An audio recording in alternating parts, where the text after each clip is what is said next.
எள்ளு சட்னி.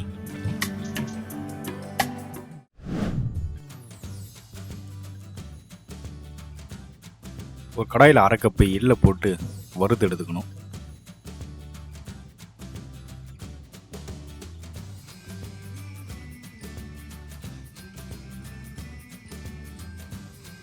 வறுத்தெடுத்த அந்த எள்ளை ஒரு மிக்சியில் போட்டு அது கூட கொஞ்சோண்டு புளி, ஒரு 10 காஞ்ச மிளகாய்,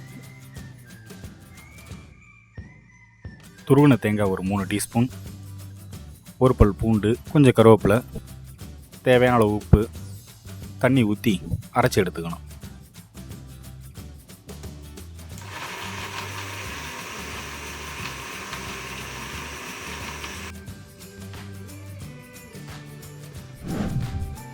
தாளிக்கிறதுக்கு ஒரு சின்ன கடாயில் 3 டீஸ்பூன் எண்ணெய் ஊற்றி அரை டீஸ்பூன் கடுகு, 1 டீஸ்பூன் உளுத்தம்பருப்பு, ஒரு 2 காஞ்ச மிளகாய்,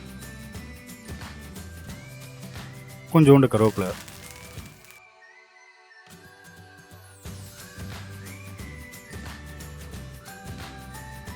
கொஞ்சம் பெருங்காயத்தூள்,